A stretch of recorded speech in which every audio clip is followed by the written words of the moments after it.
Welcome back to Cricket for Americans. Nick here. Gabe, the Night Watchman. And we are here for our second part of reacting to this documentary, Underarm, the Ball That Changed Cricket. Right. And if you watched the last one all the way through the end, we appreciate it. It cut off some of our conversation at the end. My phone died, which is like the camera that we use. We're so high-tech here. So we're going to just kind of bring up the conversation that you haven't seen yet. And we're going to jump into the second part of this documentary. If you like what you see in any way, please don't forget to like and subscribe. So at the end, we watched the entire thing, the first half, excuse me, and we stopped right before they were going to do the underarm, right? Underarm action. Right. He's talking to his brother. Greg Chappell's talking to Trevor Chappell, and he's going to tell him like what's going on, and we're assuming, because we know it's going to happen, Trevor's going to go along with it. And you had made a point about why you think Greg Chappell was doing this. Right. Well, if you go back, you know, his brother had just taken the 2 wickets, right? So he took the 2 wickets. Yeah, in one over. So I don't think it was a matter of necessarily worrying about win or lose. I think he wanted to send a message. And I think sometimes you get this in sports where there's a disconnect between the face of the franchise, whether it be the captain or let's say the marquee player, and management, ownership. And then they do talk about how there was like, he was basically the captain, he was the manager, coach, everything. They put so much on him. They had asked to reduce the overs. I think they were trying to get them to reduce the overs. He was trying to delay the match because it was so hot out there. Delay the match because it was so hot out there. Nobody was having it. And I think it was a protest. And I think sometimes players take certain stances, and I could already see the comment section. I don't care. All right. Again, I don't, because unless you've been in that position and you're that athlete, you don't know what that athlete has sacrificed. And we're not just talking about, you know, time with their family. We're talking about blood, sweat, and tears, man. We're talking about, you know, my kid is sitting in a dark room for 2 days because he got a concussion on the field and the bright lights would hurt his eyes. You know what I mean? And this is a teenager where, you know, teenagers live on their phones. You know, they're married to these things and video games or whatever. No lights, nothing. They have to have the lights off or whatever. No loud music. Like, that's the kind of physical punishment athletes put their bodies to. There was a story about the one guy that almost, Australia, as a matter of fact, wasn't it? The Australian that almost died on the field because it was so hot. It was whatever. Dean Jones? Dean Jones or whatever. And you know what I mean?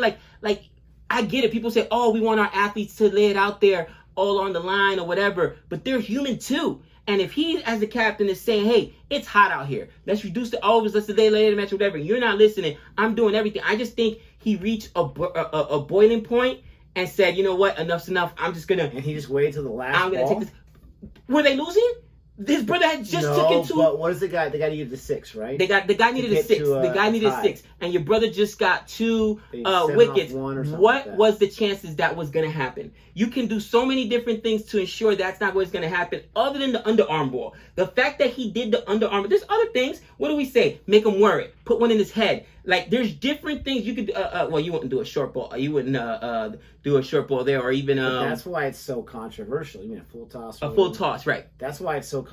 he did something that obviously was within the laws at the time, right? But was really frowned upon. That's another thing. If it's so frowned upon, right? Why is it in the laws? Why do you have some? Now you're allowed to do it, but if you do it, no one likes you. I can't. So then take it out. I can't. I'm going to use all the weapons in my arsenal. Now, I personally, I'm not as forgiving as you are. I think it's weak. I think it's lame. I think there's more to. I think it is the fact that he was tired, he was exhausted, he was hot, he was frustrated, and with all that being said, he also did not want to go to a tie, a draw. He did not want to lose this match. He just wanted it. He wanted to secure the victory.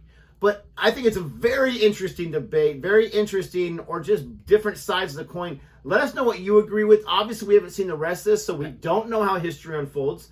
But let us know what you think about our conversation. We're going to jump into this. Meaning, we stopped where we stopped at, and we're giving our opinions right now. I'm interested to see his justification for it. Because if he tells me, like, this was my silent protest, I believe him. And we haven't gone ahead and watched it, but I believe him. You would have called it great. There's players that will make those kind of quit on the team. You've ever seen that? We've all seen it. Oh, that guy quit on the team. On the field. We've seen it in real time. He quit on his teammates. He quit on whatever. You don't know what's going on, but they're like literally out there because contractually they have to be, but they're not out there giving their all. And we've seen it all the time in sports. So maybe this was him quitting on the Australian Cricket Board, quitting on not necessarily his teammates, but on management, on everything. You put all this on me, and you literally can't deny.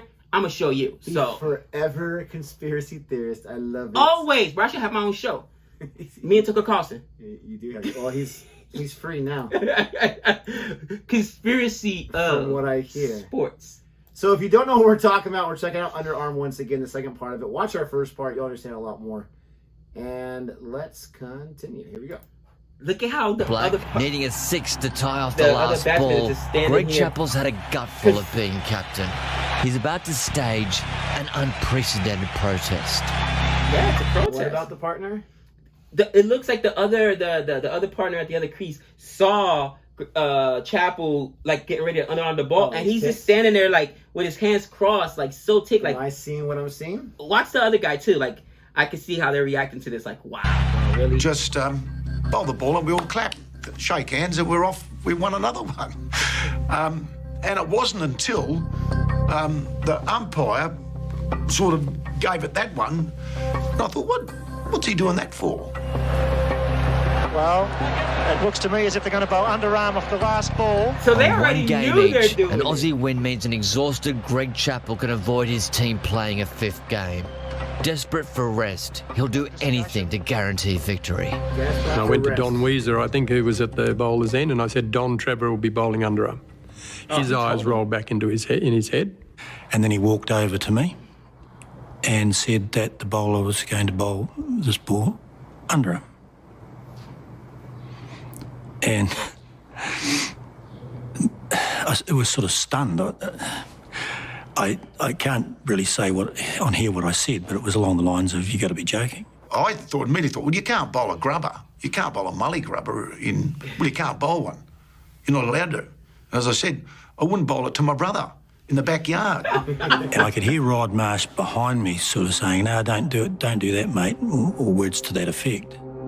In the confusion, the only senior Australian player aware of what's happening is wicketkeeper Rod Marsh. He sees the disaster unfolding, but his captain isn't listening. Rod Marsh is saying, no, mate. I'm sure he's going to bowl an underarm delivery. And he's saying, no, don't do it. And I just shrugged my shoulders and said, don't tell me, tell him. But he didn't do that. I'm not sure that in the frame of mind that I was in at that stage that I would have taken any notice of him anyway. But it probably would have saved a lot of angst for a lot of us, not least of all Trevor, if somebody had been grown up enough to stop me from doing what I did. I wasn't thinking, I shouldn't be doing this. I was thinking, that's what the captain wants me to do. That's what I got to do. The umpires have been told, the batsmen have been told, and this is possibly a little bit disappointing. So everybody knows, even the announcers, Going to bowl an underarm. Whoever believed it. That's a disappointing finish. Disappointed Brian McKechnie, the crowd boo. And it's all over.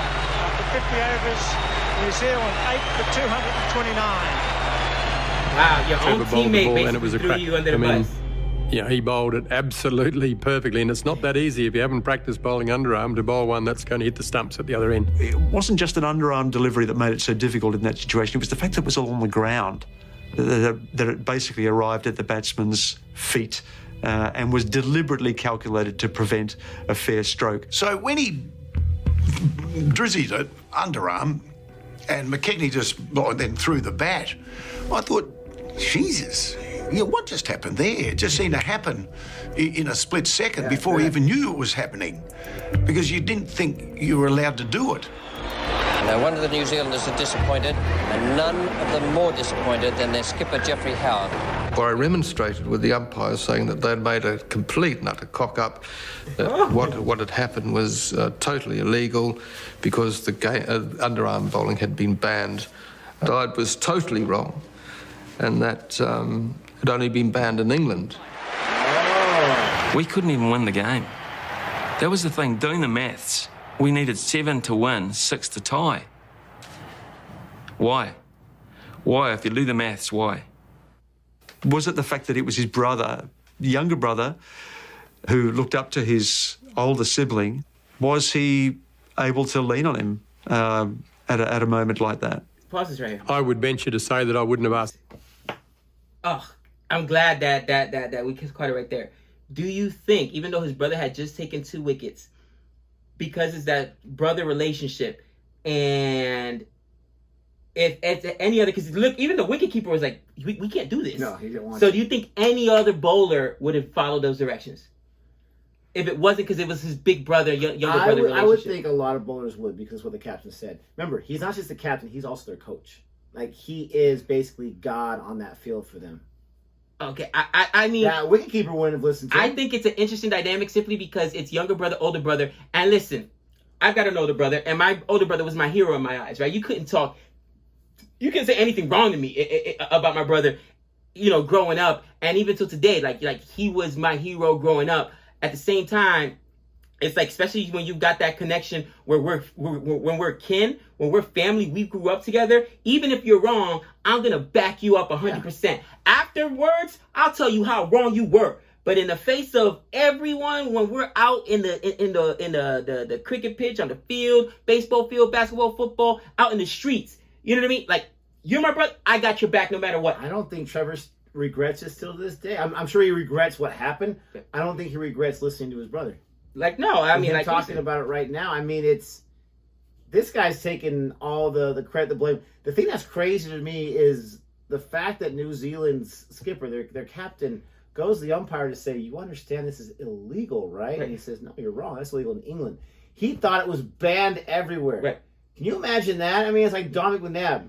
I was just about to say overtime. I was about to say there's a lot of athletes. Listen, no, I'm just saying. Can you imagine, like, I'm wrong about that? When it dawns on you, yeah. Oh, and if you guys don't know what we're talking about, in the NFL, there was a controversial game about over a decade ago where a football player had a chance to, win a game, and then in overtime just decided, you know what, we're gonna just run down the clock and let the time expire. He didn't realize that a football game could end in a tie. Now, to be fair, American football, there had not been a tie in, like they said, like 15, 20 years. So how many athletes read their rule books? It's like you got a new job. Everybody gets their handbook. You ever read that thing? I don't think very few. 15 years. Very few. So. I think they had ties like every year. Lately, but before that, there had not been a tie in a while. Look it up, man. I remember him saying, "When's the last time you see a tie?" And they say it had been over a decade since there was a tie. So that's why McNabb didn't know it. But to your point, if you're the captain, or and if you're a quarterback on a football team, you are the captain. You're supposed to be the smartest guy on that team. You're supposed to lead that team. You're supposed to know.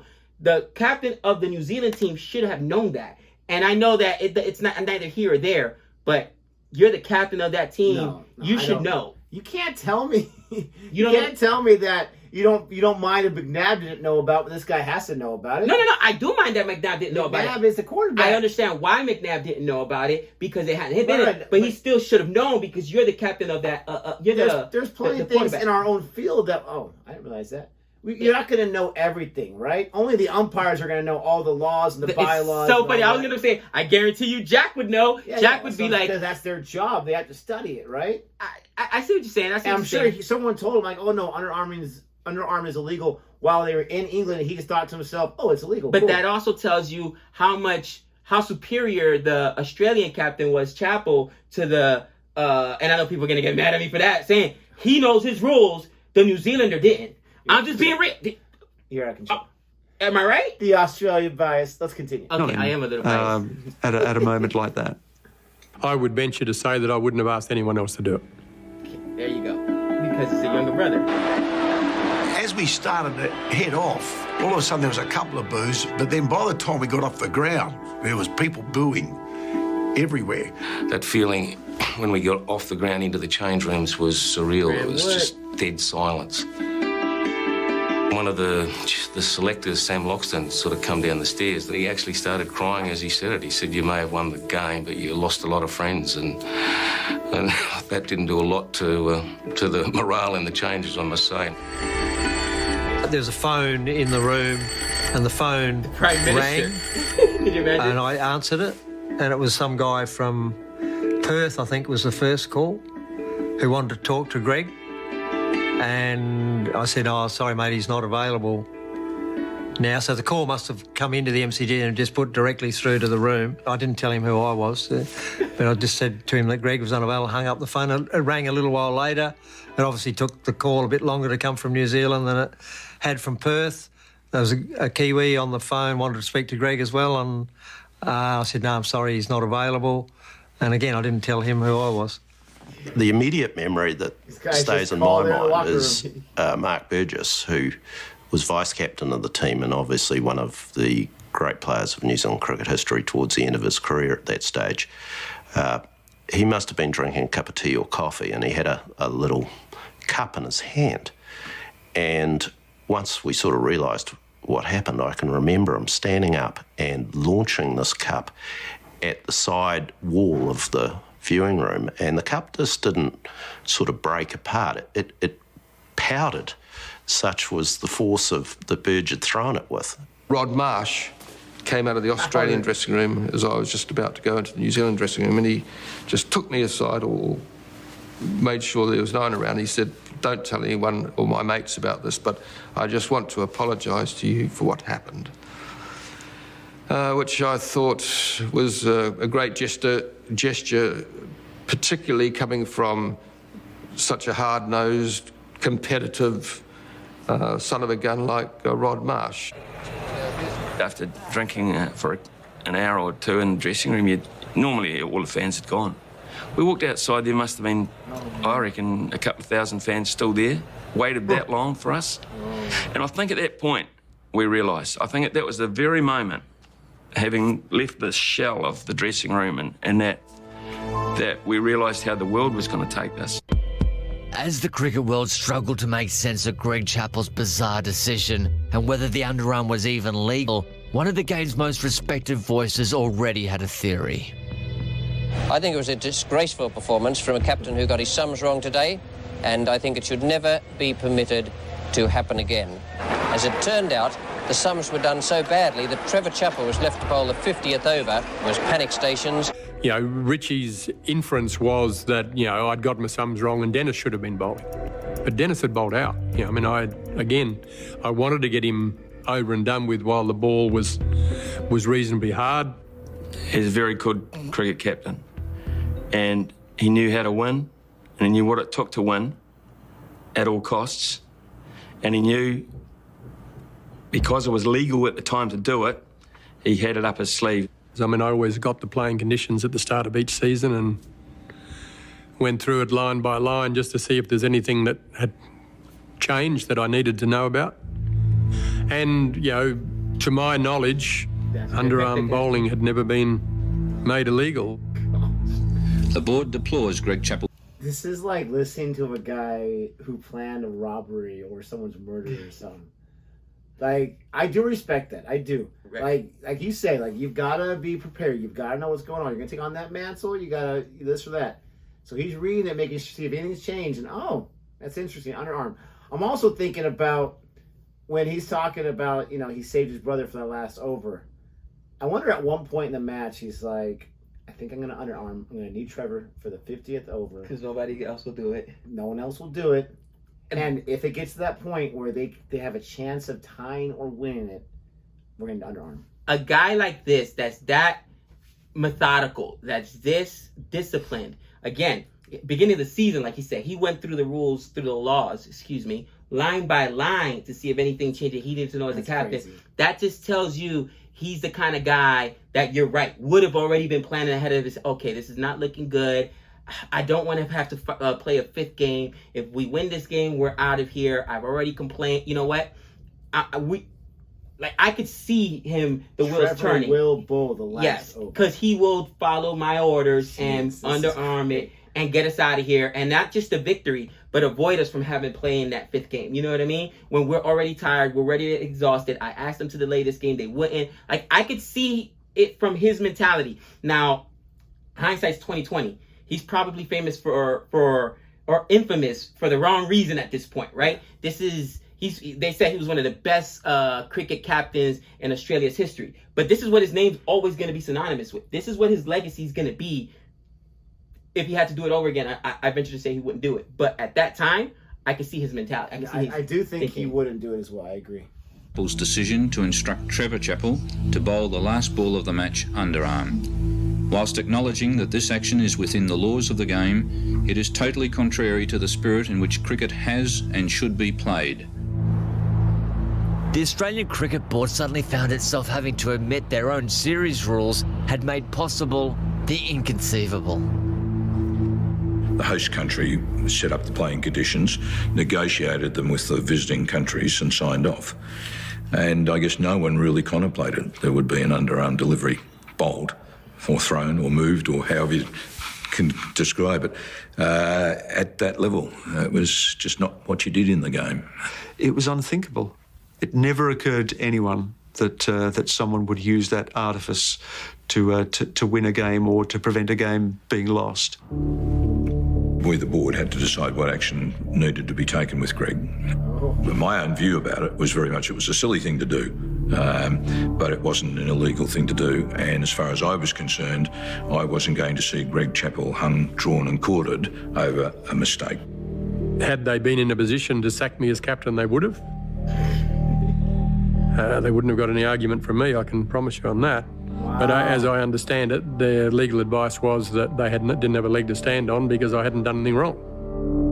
I agree. Chappell may not have broken the rules, but underarm outrage went all the way to the top. I described Greg Chappell's actions as an act of cowardice. Wow, that's the Prime Minister of another country. Are you serious? And I thought it was most appropriate that the Australian team was dressed in yellow. Hold on. Oh! I said it was a... That's out of bounds. Bro. That's not out of bounds. That's awesome. That is out of bounds. Give this guy an award. That's awesome. It was quite appropriate that they were wearing yellow. Nick. Oh, gauntlet. I was just about to say, could you imagine an American president chiming in on sports and saying something about how somebody represented us? It's not political, it's sports, so it's okay. No, especially because it's not political. It's sports. You mind your business. No. You're the prime minister of another country and you just call me a coward? Are you insane? You got to be bigger than that. No, this is sports. Stop it.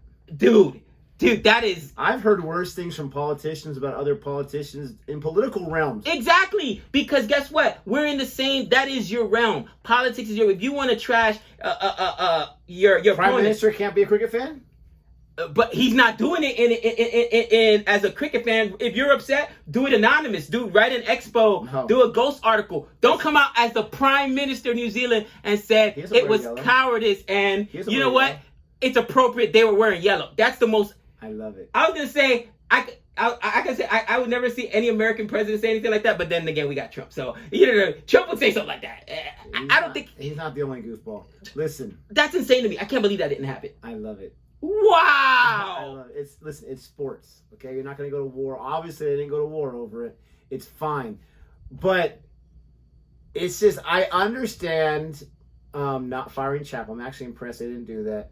I'm impressed with him saying if they would have done, I would have argued with them. You can tell he's feeling in a dark place right there. Right. He's hard. He probably agree with this too. But the yellow thing, that's dude, awesome. Guys, just think about this for a second. The magnitude of it, and it's so funny because we hear in cricket all the time. Listen, the next most powerful position as far as being like a captain of the Australian team is the Prime Minister of the country. You know what I mean? Like that's how much that's the notoriety. That's the influence you have. But when you've got like little leaders of countries, that's insane to me. Yes. You're insignificant. You run a country, you run an economy, you're worried about global politics, geopolitics, all kinds of stuff. And my name is in your mouth. And the U.S. government over didn't spend months of resources and time on the college football playoff in college football, American football. Stop it. Oh, listen. Stop it. Dude, I cannot believe that. It was just like, it's like shots fired, bro. From another. I don't think it's like, wow. You're just looking at it, oh, it's a fan of New Zealand. These are two opposing countries, man. I get it. They're allies. But I think that's awesome. Greg Chappell can never set foot in New Zealand again. Shots fired, man. The Australian team was dressed in yellow. Wow. I said it was the most disgusting episode that I could recall in the history of cricket, a game which used to be played by gentlemen. Yes! It's Australia stuffing us again. It's Australia putting their foot on the throat. It's Australia snuffing out any semblance that we might be able to beat them. It's Big Brother just pounding Little Brother back into the ground again. But even the one man in Australia more important than a cricket captain wasn't backing Chappell. I do think it's a great pity that it occurred. It's certainly contrary to the traditions of the game. I'm done. It's contrary to the traditions of the Chappells themselves.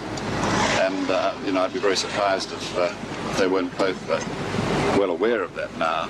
I'd been playing cricket that day, and we finished early for whatever reason, and we were up at a local pub. And I didn't have a TV in the pub, but someone had a television on the roof of a car outside. And we were watching this unfold as it developed towards a close finish. And then, of course, when it happened, everyone looked around. What's he doing? He's going to bowl underarm. Oh, you're joking. You can't do that. And so there was, even amongst biased Australians playing against New Zealand, a sense of outrage that Greg Chappell had lost the plot and told his younger brother, Trevor, who he probably told to do something similar to in the backyard years before, to bowl underarm. You can't make this up, bro.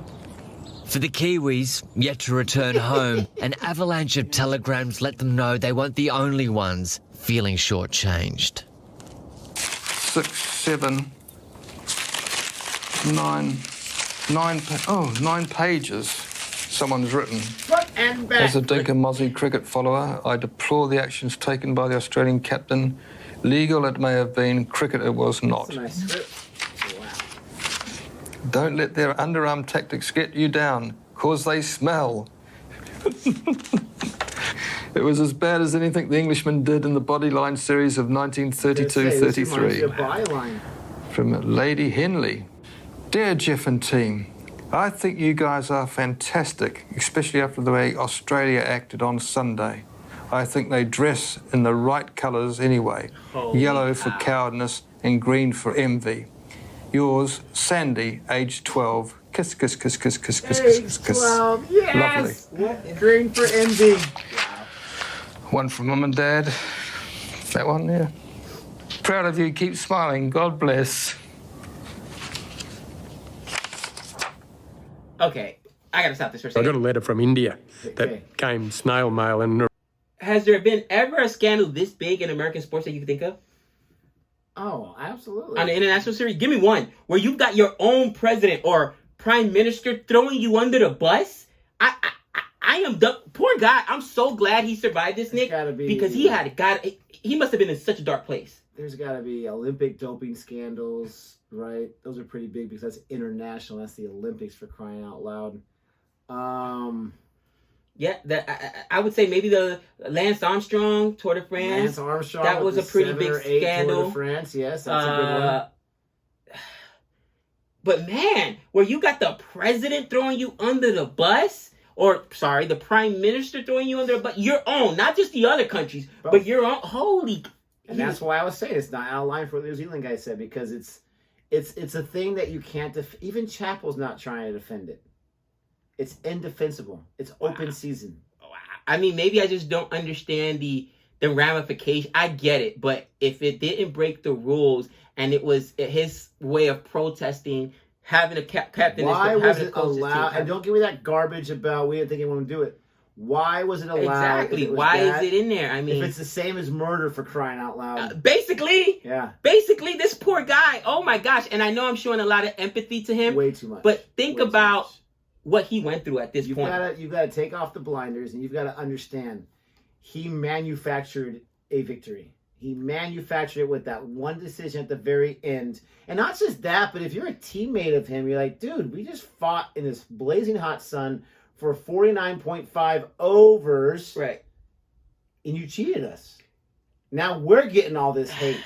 We're all together on this team. But he was probably also thinking about his teammates not having to go back out there and play a fifth match. Do they not play cricket? Is that not their job? Is it going to be that hot every day? He manufactured a result. I mean, I'm starting to feel the ramifications. I'm starting to feel the impact of it more, especially when you got, again, his own teammates throwing him under, his own prime minister throwing him under the bus. I mean, you know what? thank God for brotherly love. Because the one person that's had his back is his brother. Like, Skipper told me to do it, I'm going to do it. But everybody, even his own wicketkeeper, throwing him under the bus. Took 2 wickets, and you're saying, I need you to make it impossible for them to score 6. Wow. I mean, I don't think there's been something this big, even in American sports, now that I think about it. This is nothing compared to Sandpaper Gate. I say that this is way worse than Sandpaper Gate. Because Sandpaper Gate, guys got busted trying to cheat. It happened. Well. But that was against the rules. That was against the rules. And they were trying to hide it. Let us know in the comment section, what do you think is worse? Sandpaper Gate or this? To me, again, and maybe because I just have a different perspective of things. Even Sandpaper Gate, I understand because I know all athletes, and I know you don't want to hear it, but I know all athletes do, and we've seen this more and more in American sports. They all push the envelope, and they will take any advantage that they can. But to me, did the Prime Minister of Australia come out and badmouth the team this way, the way they're mouthing Chappell here? Did the Prime Minister of the other country? How many times did our former president said tweets at 11 o'clock at night about the silliest of things, bad-mouthing people? I mean, man. Most of which are own countrymen. But it was an underarm ball, Nick. It was just, wow. Poor guy. I think the cheating. I got a letter from India that came snail mail and arrived much later. It was a very emotional, I think it was one of those aerogram letters, international letters. But he'd used every swear word he could think of, this fellow. And then at the bottom of it, he just said, great big bullshit to all, he finished his letter off with. So, it did trigger a few funny moments. But there was genuine anger and shame from both sides of the Tasman. The public turned on Greg. Greg had always looked rather upright and a bit of a pillar of the establishment. When it was demonstrated that Greg had this kind of extra gear of competitiveness, people began to feel a degree of ambivalence about him. And that ambivalence was right in Greg's face when the Australian hero walked out to a hostile home crowd in Sydney just 2 days after the underarm. Wow! What is going on? After hiding in a hotel room since the underarm, Greg Chappell emerged for Game 4 of the World Series Cup Finals in Sydney, defiant. His extraordinary protest at the captain's workload had only intensified the pressure. Suddenly, he was not only shooting for the win, but for redemption too. Greg, a lot of pressure on you today, particularly in light of what's happened the last couple of days. Do you feel it at all? Not really. I don't feel any more pressure than for any other game, really, Ken. Yeah. Liar. New Zealanders in the crowd made it quite plain they were out to avenge that grubber. The boys on the hill had special greeting for the Chappell brothers. We went to Sydney for the next ground and Greg Chappell got roundly booed as he walked out to bat. It was staggering to see an Australian hero roundly booed. With even his own fans against him, the Aussie captain found moral support from an unlikely quarter. I can remember walking out from the players' dressing room and Jeff Howarth was fielding and I had to walk very close to him to go to the far end where I was to take strike. He walked past me as on the way to the crease and all this booing was going on and I patted him on the backside and he said, "You don't seem to be too popular out here tonight." He just walked over and he patted me on the bum and he said, "Good luck, mate." Probably the greatest act of sportsmanship that I ever was on the receiving end of in my career.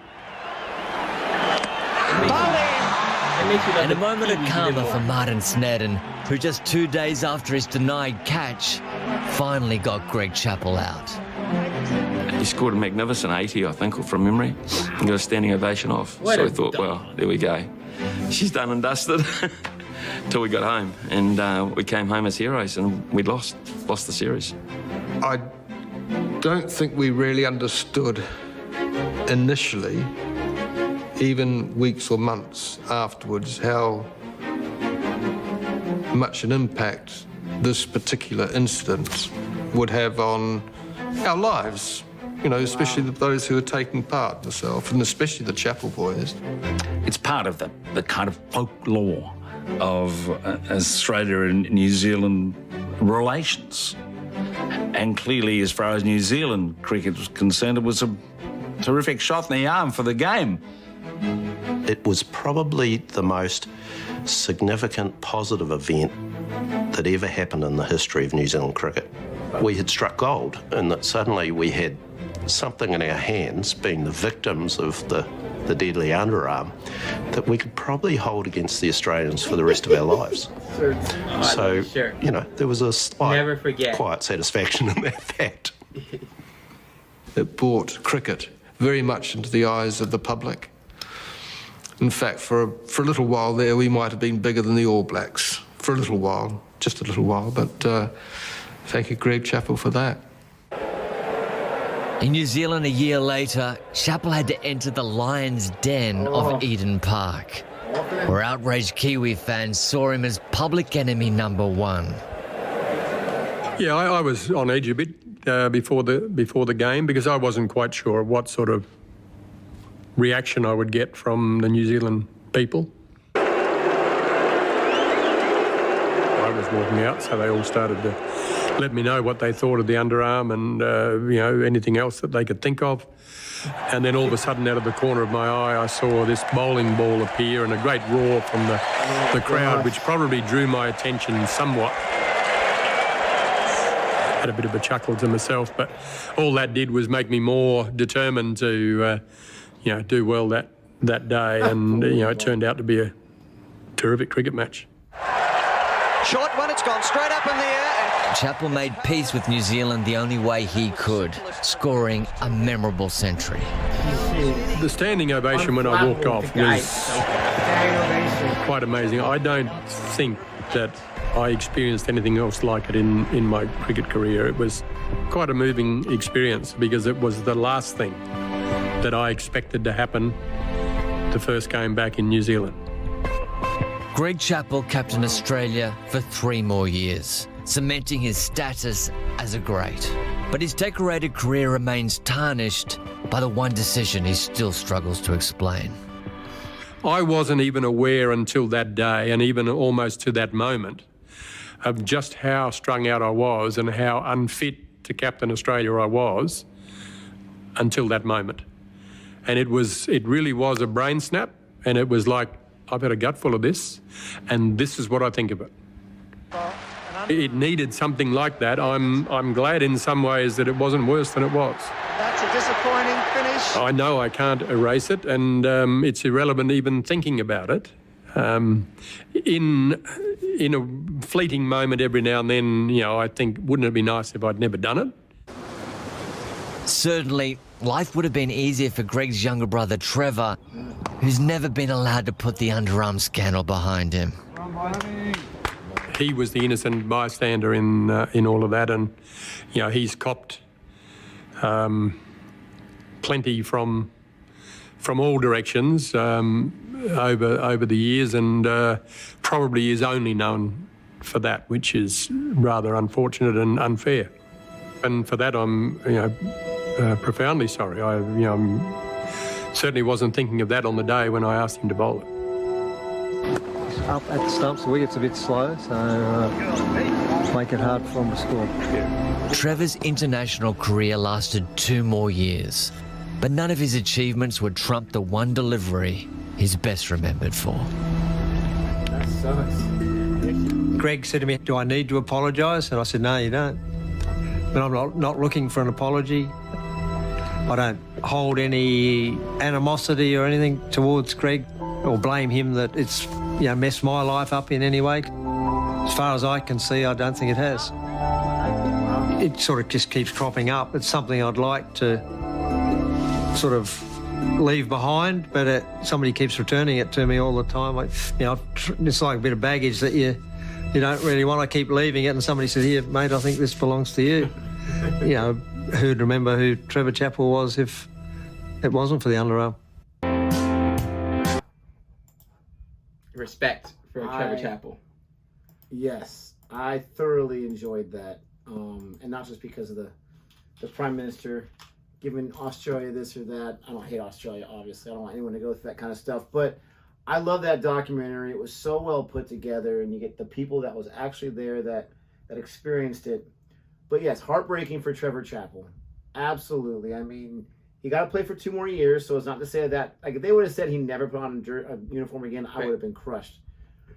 But I was getting emotional almost inside with, or I was with Greg Chappell and getting that century and New Zealand fan. I mean, this is what's great about cricket fans. They respect the game so much. Right. They don't care who you are or what you just recently did.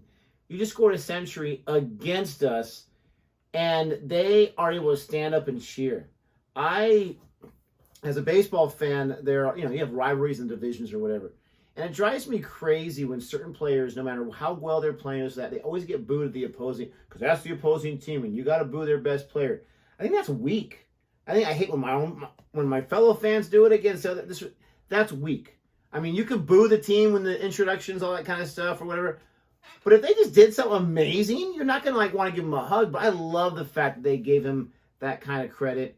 That his career wasn't ruined by it, and he said to himself that, he didn't really know that he was unfit until that moment, because he made that decision at that time. So it's not like he was trying to make a statement. He wanted to win the game. After watching the full documentary, I think I understand now. And 2 things made me understand. The first was how the opposing captain from New Zealand, I forget his name. Howard or something. Howard, like that. Yeah.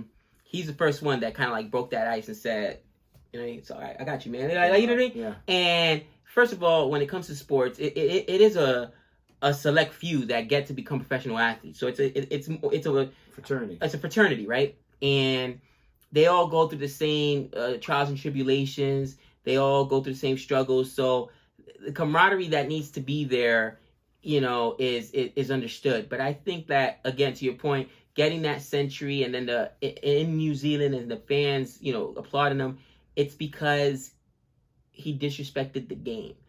If that makes sense. Like, we should be bigger than, I get it, you're frustrated, you're tired, but there should be some things that are revered. You know what I mean? And you win the right way, you lose the right way, but you respect the process. And the fact that he didn't do it at that point, now it's kind of dawning on me now. And like, you're right, the victim in all this is Trevor Chappell, because all he did was follow orders. And you can't tell me that did not tarnish his career to some extent. You know what I mean? Like, it's even like, psychologically, what did it do to him? You know what I'm saying? You have a lot of times in boxing, right? Fighters that are really, really good, and then they'll go in the ring and hurt somebody really bad. They'll paralyze them. There's been stories, and actual matches where fighters can't get over, like, killing another fighter in the ring, and that's just, it's traumatizing to you. You know what I mean? Like, that's not what you go out there for when you compete. You know what I mean?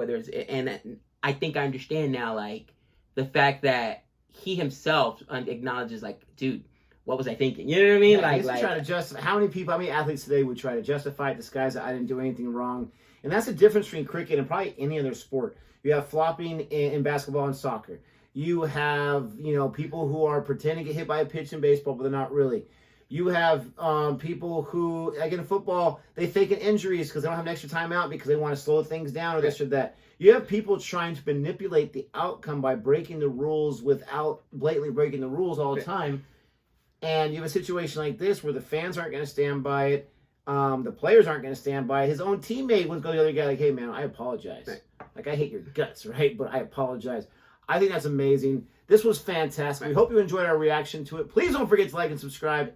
And until next time, that's 6 runs.